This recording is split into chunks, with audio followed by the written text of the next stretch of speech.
नमस्कार दोस्तों, आप सभी का क्राइम गाथा चैनल पर स्वागत है। हर रोज क्राइम की सनसनीखेज कहानी सुनने के लिए आप इस चैनल को सब्सक्राइब कर लो। चलिए अब पहली कहानी शुरू करते हैं। ये कहानी राजस्थान के अलवर जिले की है, जहां प्यार की आड़ में एक ऐसा खेल खेला गया जिसने सन 2025 में पूरे शहर को हिला कर रख दिया। ये दास्तां है वीरू उर्फ मानसिंह जाटव की।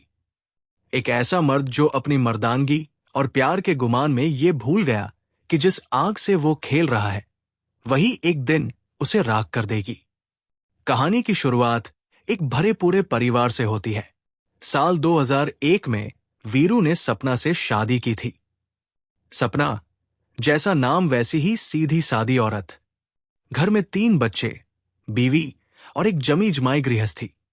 वीरू बिजली घर चौराहे पर सब्जी और आइसक्रीम का ठेला लगाता था। दिन भर की मेहनत और शाम को परिवार का सुकून। लेकिन कहते हैं ना, कुछ मर्दों के दिल में एक चोर दरवाजा होता है जो अक्सर बाहर की हवा को अंदर आने का रास्ता दे देता है। वीरू की जिंदगी भी कुछ ऐसी ही थी। बाहर से शांत, लेकिन अंदर ही अंदर कुछ नया पाने की चाहत। वीरू की इस शांत झील में पत्थर बनकर गिरी अनीता। अनीता कोई साधारण घरेलू महिला नहीं थी। उसकी आंखों में एक अजीब सी कशिश और चाल में वो बेबाकी थी जो अक्सर मर्दों को अपनी ओर खींच लेती है। अनीता पहले से शादीशुदा थी। उसका ससुराल भरतपुर के सेंधली गांव में था, लेकिन वहां की चारदीवारी उसे काटती थी। उसे आजादी चाहिए थी, रंगीनियां चाहिए थी। उसने बड़ी चालाकी से अपने पति को अपने वश में किया, सास ससुर पर मुग्ध में ठोक दिए और अपने पति को लेकर खेड़ लिया गई। किस्मत का खेल देखिए, अनीता का पति भी उसी चौराहे पर फलों का ठेला लगाने लगा जहां वीरू अपनी दुकान जमाता था।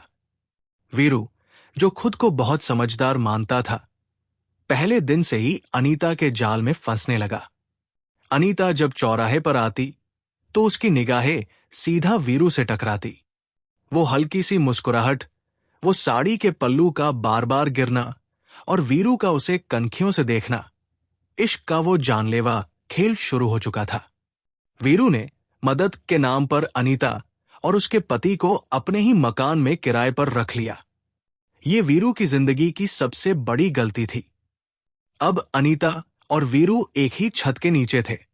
दिन में दुनिया के सामने वे मकान मालिक और किराएदार थे, लेकिन रात के सन्नाटे में रिश्ते बदल जाते थे। दीवारें पतली थी और इरादे मजबूत। अनीता का पति जब काम पर होता या सो रहा होता, वीरू और अनीता की आंखें चार होती। धीरे धीरे बातों का सिलसिला शुरू हुआ। वीरू को अनीता में वो तीखापन और नशा मिला जो उसे अपनी सीधी सादी पत्नी सपना में कभी नहीं दिखा। अनीता भी वीरू के करीब आने के मौके ढूंढती, कभी सब्जी लेने के बहाने, कभी घर के किसी काम के बहाने। दोनों के शरीर और सांसें एक दूसरे के करीब आने लगी। और फिर वो हुआ जो होना तय था, अवैध संबंध। समाज की मर्यादा को ताक पर रखकर दोनों ने जिस्मानी रिश्तों की वो हदें पार कर दी जहां से वापसी मुमकिन नहीं थी। ये इश्क नहीं, हवस का वो अंधा कुआं था जिसमें दोनों गिरते चले गए। कहते हैं इश्क और मुश्क छिपाए नहीं छिपते। अनीता के पति को जब अपनी बीवी और वीरू के बीच चल रही इस खिचड़ी की भनक लगी तो हंगामा बरपा। मर्द की इज्जत पर जब चोट लगती है तो वो बिफर उठता है। उसने कड़ा विरोध किया। समाज जुड़ा, पंचायतें हुई, लेकिन अनीता तो जैसे वीरू के इश्क में पागल हो चुकी थी। उसने अपने पति की एक न सुनी। बदनामी का डर किसे था? अनीता ने साफ कह दिया, मुझे वीरू के साथ रहना है। वो अपने पति और एक बेटे को छोड़कर वीरू के साथ घर से निकल गई। समाज थूकता रहा, लेकिन वीरू ने अपनी मूंछों पर ताव देते हुए अनीता का हाथ थाम लिया। अनीता का पति जलील और अपमानित होकर अपने बेटे को लेकर गांव वापस चला गया। अब वीरू राजा था और अनीता उसकी रानी। वीरू ने अपनी पहली पत्नी सपना और बच्चों को पुराने घर में छोड़ दिया और अनीता को लेकर खेड़ली के बाईपास रोड पर एक नए मकान में शिफ्ट हो गया। अब वीरू 2 जिंदगियां जी रहा था। एक तरफ उसकी कानूनी बीवी सपना, जो घुट घुट कर जी रही थी, और दूसरी तरफ अनीता, जिसके साथ वो लिव इन में रंगीन रातें गुजार रहा था। वीरू अनीता के प्यार में इतना डूब चुका था कि उसने उसके लिए एक जनरल स्टोर भी खुलवा दिया। अनीता दुकान पर बैठती और वीरू ग्राहकों को संभालता। कुछ समय बाद अनीता ने वीरू के बेटे को जन्म दिया। वीरू को लगा कि उसने जिंदगी जीत ली है। उसे क्या पता था कि इतिहास खुद को दोहराता है। करीब 3 साल पहले कहानी में एक नया मोड़ आया। बिजली चौक पर कांशीराम प्रजापति नाम का एक नया खिलाड़ी आया। काम था कचौड़ी बेचने का, लेकिन इरादे कुछ और ही थे। कांशीराम जवान था, बातों का जादूगर था। वीरू, जो अब खुद को अनीता का मालिक समझता था, ये भूल गया कि अनीता को बदलाव पसंद है। वीरू ने कांशीराम को दोस्त बनाया। दोनों साथ में उठने बैठने लगे। कांशीराम का वीरू के घर आना जाना शुरू हो गया, और यहीं से वही खेल दोबारा शुरू हुआ जो सालों पहले वीरू ने अनीता के पहले पति के साथ खेला था। कांशीराम की नजर अनीता पर पड़ी और अनीता को कांशीराम में एक नया रोमांच नजर आया। वीरू अब पुराना हो चुका था, घर की मुर्गी दाल बराबर, लेकिन कांशीराम, वो नया था, मसालेदार था। वीरू की पीठ पीछे जब वो अपने काम में व्यस्त रहता, अनीता और कांशीराम के बीच नैन मटक्का शुरू हो गया। फोन पर लंबी बातें, व्हाट्सएप पर प्यार भरे मैसेज और चोरी छिपे मुलाकातें। ये अफेयर करीब 2 साल तक चलता रहा, और वीरू, जो खुद को शातिर समझता था, अपनी ही नाक के नीचे हो रहे इस खेल से अनजान रहा। लेकिन झूठ के पाव नहीं होते। करीब 1.5 साल पहले वीरू को कुछ शक हुआ। अनीता का फोन हमेशा व्यस्त रहने लगा था। वो वीरू से कटने लगी थी। वीरू का माथा ठनका। एक रात जब अनीता सो रही थी, वीरू ने उसका मोबाइल उठाया और उसका व्हाट्सएप चेक किया। स्क्रीन पर जो दिखा, उसने वीरू के होश उड़ा दिए। कांशीराम के साथ अनीता की चैट्स, वो गंदी बातें, वो प्यार के दावे, वो मुलाकात के वादे। वीरू का खून खौल उठा। जिस औरत के लिए उसने अपनी पहली बीवी को छोड़ दिया, समाज से लड़ाई की, आज वही औरत उसे एक कचौड़ी वाले के लिए धोखा दे रही थी। वीरू ने हंगामा खड़ा कर दिया। उस रात घर में कोहराम मच गया। वीरू ने अनीता को गालियां दी, उसे पीटा और उसका मोबाइल छीनकर जमीन पर पटक दिया। उसने सिम तोड़ दी और कसम खाई कि अब अनीता कांशीराम से बात नहीं करेगी। लेकिन वीरू ये भूल गया था कि औरत जब बगावत पर उतर आए तो वो किसी की नहीं सुनती। वीरू की ये सख्ती अनीता को और बागी बना गई। कांशीराम को जब पता चला कि वीरू ने अनीता का फोन तोड़ दिया है, तो उसने छुपके से अनीता को एक नया टच स्क्रीन मोबाइल आकर दे दिया। अब उनका प्यार और गहरा हो गया, क्योंकि अब इसमें बगावत का नशा भी शामिल था। रोज रोज की मार कुटाई और पाबंदियों से अनीता तंग आ चुकी थी। उसे अब कांशीराम के साथ पूरी आजादी चाहिए थी, और इस आजादी के बीच का सबसे बड़ा कांटा था वीरू। करीब 1 महीने पहले कांशीराम ने अनीता के कान भरने शुरू किए। अनीता, कब तक ये मार खाती रहेगी? कब तक हम चोरी छिपे मिलेंगे? अगर हमें एक होना है तो वीरू को रास्ते से हटाना ही होगा। पहले तो अनीता सिहर उठी। कत्ल, ये बड़ा कदम था। उसने कुछ दिन का वक्त मांगा, लेकिन वीरू का गुस्सा बढ़ता जा रहा था। आखिरकार हवस और आजादी की भूख जीत गई।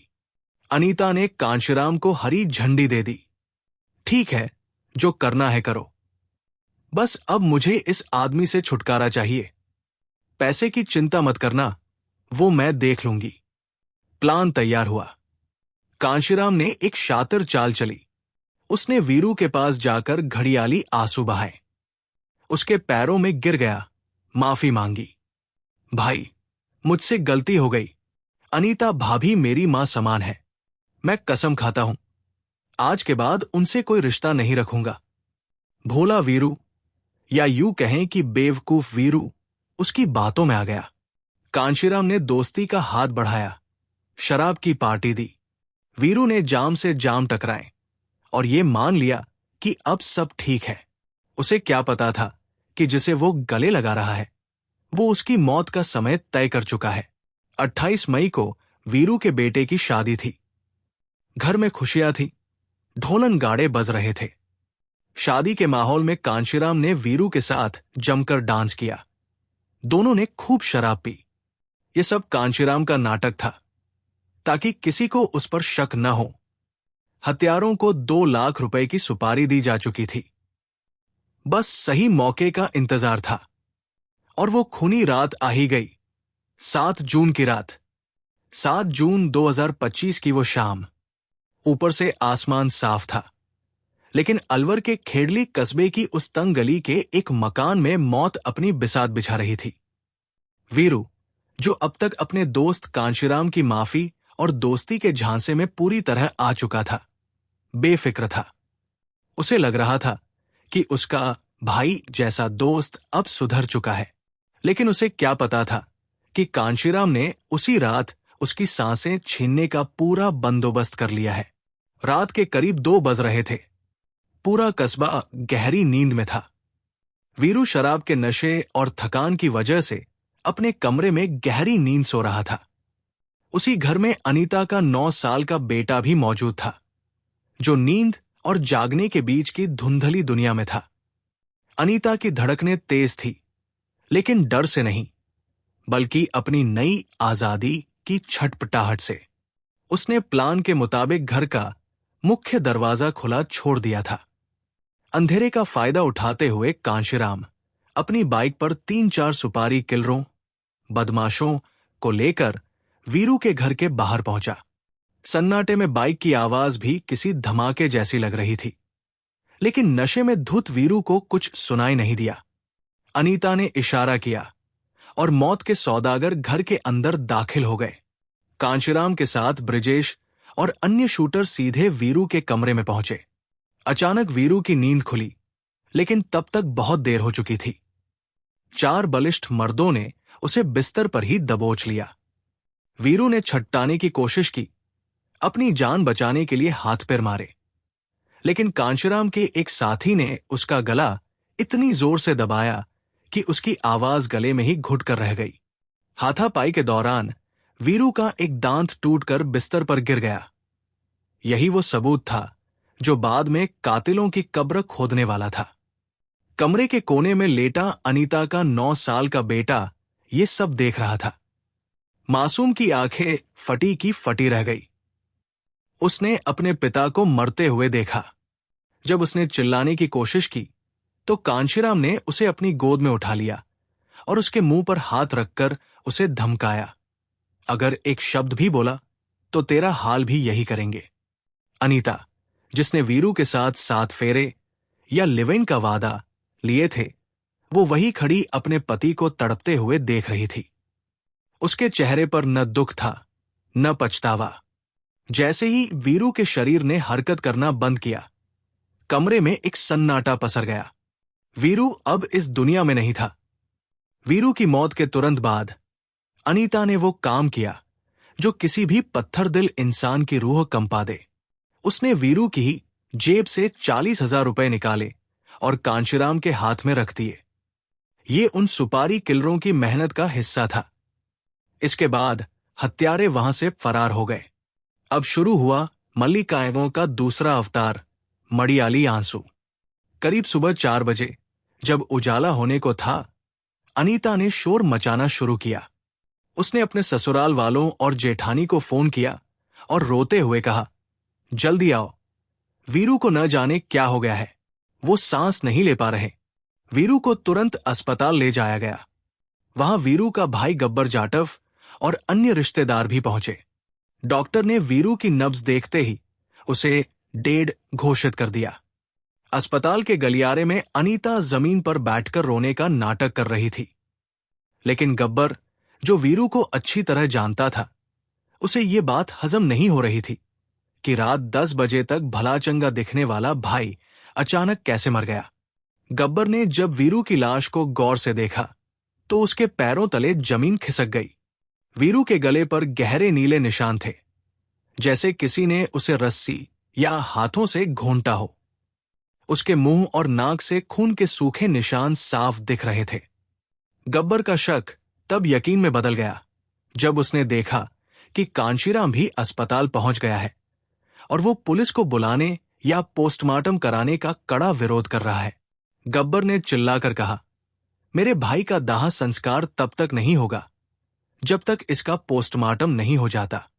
पुलिस थाना प्रभारी धीरेन्द्र सिंह गुर्जर मौके पर पहुंची। पुलिस की नजरों से कुछ नहीं छिपता। उन्होंने जब सीसीटीवी फुटेज खंगाले तो रात 2 बजे कांशीराम और उसके साथियों की बाइक वीरू के घर की ओर जाती दिखी। साथ ही कॉल डिटेल्स ने खुलासा कर दिया कि पूरी रात अनीता और कांशीराम के बीच दर्जनों बार फोन पर बातचीत हुई थी। लेकिन सबसे बड़ा धमाका अभी बाकी था। पुलिस ने जब वीरू के घर की तलाशी ली तो उन्हें बिस्तर से वो टूटा हुआ दांत मिला। अब पुलिस ने अनीता के 9 साल के बेटे को अकेले में ले जाकर प्यार से पूछा। बच्चे ने जो बताया उसे सुनकर पुलिस वालों के भी रोंगटे खड़े हो गए। बच्चे ने रोते हुए कहा, मम्मी ने गेट खोला था। काकी, कांशीराम और उसके साथ आए लोगों ने पापा का गला दबा दिया। मम्मी वही खड़ी देख रही थी। इस गवाही के बाद अनीता और कांशीराम का सारा खेल खत्म हो गया। पुलिस ने सख्ती से पूछताछ की तो अनीता टूट गई और उसने अपना जुर्म कबूल कर लिया। उसने माना कि वीरू की मारपीट और पाबंदियों से तंग आकर उसने कांशीराम के साथ मिलकर उसे रास्ते से हटा दिया। 16 जून को पुलिस ने अनीता, उसके प्रेमी कांशीराम और सुपारी किलर ब्रिजेश को गिरफ्तार कर जेल भेज दिया। वीरू, जिसने अपनी पहली पत्नी और बच्चों को एक दूसरी औरत के लिए छोड़ा था, उसे उसी औरत ने मौत के घाट उतार दिया। अब आज की दूसरी कहानी शुरू करते हैं। गुलाबी शहर जयपुर अपनी तहजीब के लिए मशहूर है, लेकिन 6 अप्रैल की उस धुंधली सुबह ने शहर के चेहरे पर बदनामी की एक ऐसी कालिक पोत दी जिसे कभी धोया नहीं जा सकेगा। स्लैटर हाउस रोड के किनारे एक प्लास्टिक की तिरपाल में लिपटी हुई लाश मिली।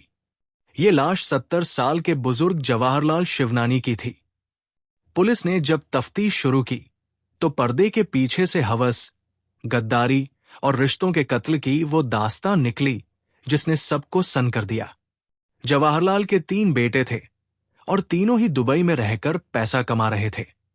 इन्हीं में से एक था विमलेश, जिसकी पत्नी प्रिया जयपुर के पॉश इलाके गोल्डन एक्ट अपार्टमेंट में अपने 2 बच्चों, बेटी हर्षा और बेटे किशोर के साथ रहती थी।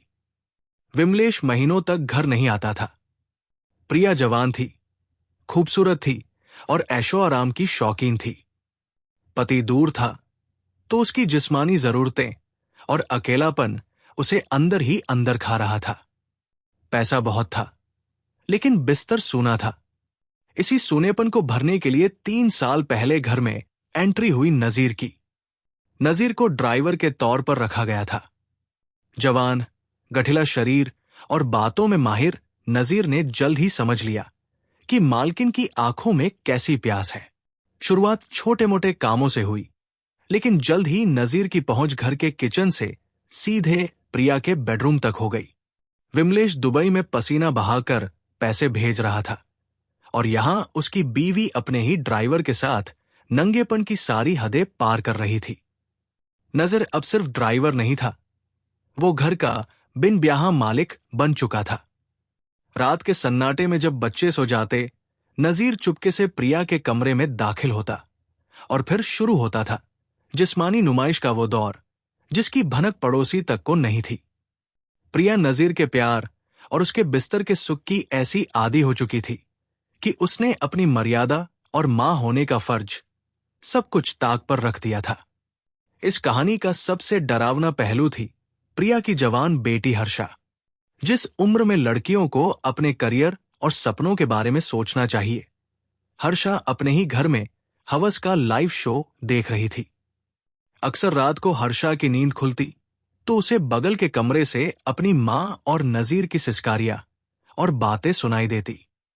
शुरू में उसे घिन आई, फिर जिज्ञासा हुई। वो अक्सर कमरे के दरवाजे के छेद से अपनी मां को ड्राइवर के साथ उन हालातों में देखती थी। जिसकी कल्पना भी कोई औलाद नहीं कर सकती। घर के इस माहौल ने हर्षा के दिमाग को बीमार कर दिया। उसे लगने लगा कि जो मां कर रही है वही सही है। धीरे धीरे हर्षा भी नजीर के करीब आने लगी। नजीर बड़ा शातिर था। उसने देखा कि मालकिन तो काबू में है ही, अब उसकी जवान बेटी भी उसकी तरफ झुक रही है। नजीर ने हर्षा को भी अपनी चिकनी चुपड़ी बातों में फंसा लिया। अब उस घर में एक अजीब सा त्रिकोण बन चुका था, जहां मां और बेटी दोनों एक ही मर्द नजीर के साथ रिश्तों के दलदल में धंसी हुई थी। प्रिया को सब पता था, लेकिन उसने विरोध नहीं किया, क्योंकि उसे डर था कि अगर उसने हर्षा को रोका तो हर्षा उसकी पोल अपने पिता के सामने खोल देगी। जवाहरलाल शिवनानी, जो अलग रहते थे, अक्सर अपनी बहू और पोता पोती से मिलने आया करते थे। वो पुराने जमाने के संस्कारी व्यक्ति थे। उन्हें घर के माहौल में कुछ अजीब महसूस होने लगा था। ड्राइवर नजीर का घर में बेडरूम तक जाना और प्रिया का उसके साथ हद से ज्यादा दोस्ताना व्यवहार जवाहरलाल को खटकने लगा। एक दिन जवाहरलाल ने हिम्मत जुटाई और प्रिया को रंगे हाथों पकड़ने की कोशिश की।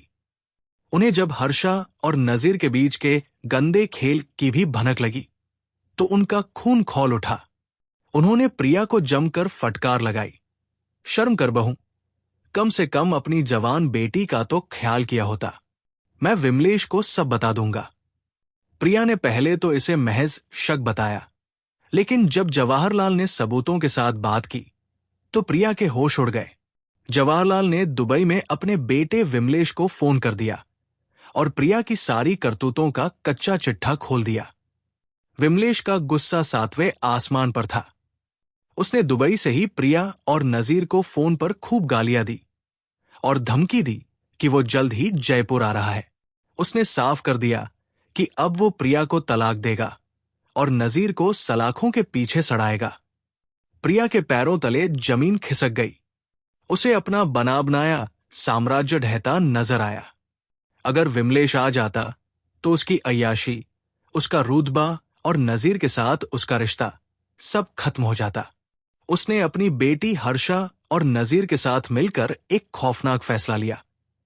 बुढ़े को हमेशा के लिए चुप करना होगा।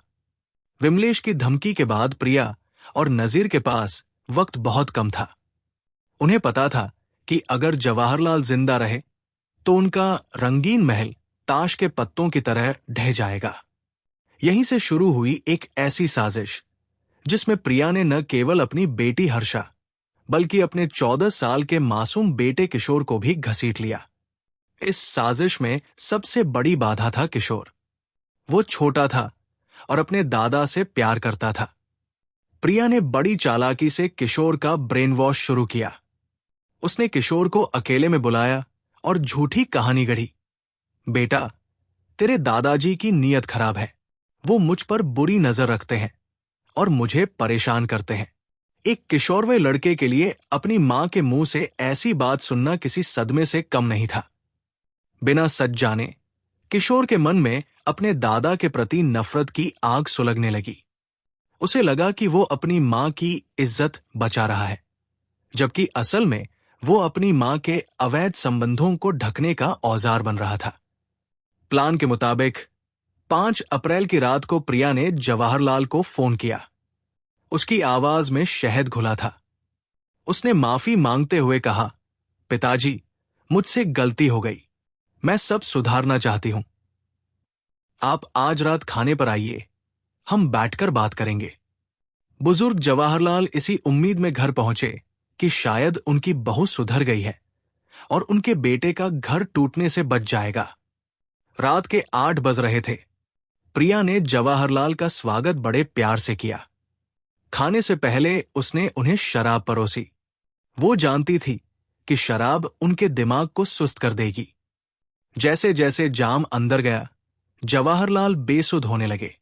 उन्हें जरा भी अंदाजा नहीं था कि जिस बहू के हाथ से वो शराब पी रहे हैं वही उनके कफन का नाप ले चुकी है।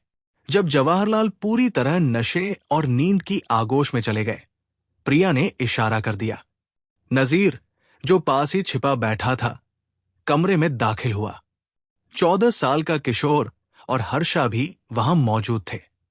हर्षा और किशोर ने मिलकर अपने सगे दादा के पैर दबोच लिए। नजीर और हर्षा ने तकिए उठाए और जवाहरलाल के चेहरे पर रख दिए। एक 70 साल का बुजुर्ग अपनी ही पोती और ड्राइवर के हाथों अपनी सांसों के लिए तड़प रहा था। प्रिया पास खड़ी होकर ये सब ठंडे दिमाग से देख रही थी। कुछ मिनटों की छटपटाहट के बाद जवाहरलाल का शरीर शांत हो गया। जिस कमरे में कभी खुशियां मनाई जाती थी, आज वहां एक ससुर की लाश पड़ी थी और उसके चारों तरफ उसकी बहू, पोती, पोता और उनका ड्राइवर खड़े थे। कत्ल के बाद कोई पछतावा नहीं था, बस उसे ठिकाने लगाने की जल्दी थी। उन्होंने पहले से ही एक मजबूत रस्सी और प्लास्टिक की त्रिपाल का इंतजाम कर रखा था। लाश को किसी सामान की तरह उसमें लपेटा गया और रस्सी से कसकर बांध दिया गया। रात के 2 बजे, जब पूरी दुनिया सो रही थी, नजीर और प्रिया लाश को घसीटते हुए लिफ्ट तक ले गए। उन्होंने बड़ी चालाकी से इसे इस तरह कार में रखा कि अगर कोई देख भी ले तो लगे कि परिवार कहीं लंबी यात्रा पर जा रहा है। चारों कार में सवार हुए और करीब 1.5 घंटे तक जयपुर की सड़कों पर घूमते रहे, किसी सुनसान जगह की तलाश में। आखिरकार सुबह 4 बजे के आसपास उन्होंने स्लैटर हाउस रोड के पास सड़क किनारे उस गठरी को फेंक दिया और चैन की सांस लेकर घर लौट आए। प्रिया को लगा कि वो बच जाएगी। उसने पुलिस को कहानी सुनाई कि ससुर जी सुबह 9 बजे नाश्ता करके गए थे, लेकिन पुलिस को लाश सुबह 6 बजे ही मिल चुकी थी। प्रिया का ये एक झूठ उसकी बर्बादी की पहली सीढ़ी बना। पुलिस ने जब अपार्टमेंट के गार्ड को थाने बुलाया तो उसने सारी सच्चाई उगल दी। रात 2:03 चारों का एक साथ कार में निकलना और नजीर का प्रिया के घर में अक्सर रहना, सारे राज खुल चुके थे। पुलिस ने जब नजीर को पकड़ा तो उसके पास से जवाहरलाल के दोनों मोबाइल फोन बरामद हुए। नजीर इतना लालची था कि उसने सबूत मिटाने के चक्कर में सिम तो फेंक दी, लेकिन मोबाइल अपने पास रख लिए। जब पुलिस ने हर्षा और किशोर से सख्ती से पूछताछ की तो वे टूट गए। 14 साल के किशोर ने रोते हुए बताया कि कैसे उसकी मां ने उसे भड़काया था। नतीजा, प्रिया और नजीर जेल की सलाखों के पीछे अपनी बाकी की जिंदगी काट रहे हैं। हर्षा, उसे भी इस जघन्य हत्याकांड में बराबर का दोषी माना गया और सलाखों के पीछे भेज दिया गया। किशोर नाबालिग होने के कारण उसे बाल सुधार गृह भेज दिया गया। विमलेश, जो दुबई में खुशहाल भविष्य के लिए कमा रहा था, उसका पूरा परिवार बिखर गया। पिता की मौत हो गई और बीवी बच्चे जेल चले गए। ये कहानी एक चेतावनी है कि जब हवस और स्वार्थ रिश्तों पर हावी हो जाते हैं तो इंसान अपनी ही कोख और खून को कातिल बना देता है। जयपुर का ये हत्याकांड आज भी लोगों के दिलों में सिहरन पैदा कर देता है। दोस्तों, अगर आपको कहानी पसंद आई हो तो वीडियो को लाइक कर दो और आपके कोई सुझाव हो तो उन्हें कमेंट बॉक्स में लिख दो। धन्यवाद। जय हिंद, जय भारत।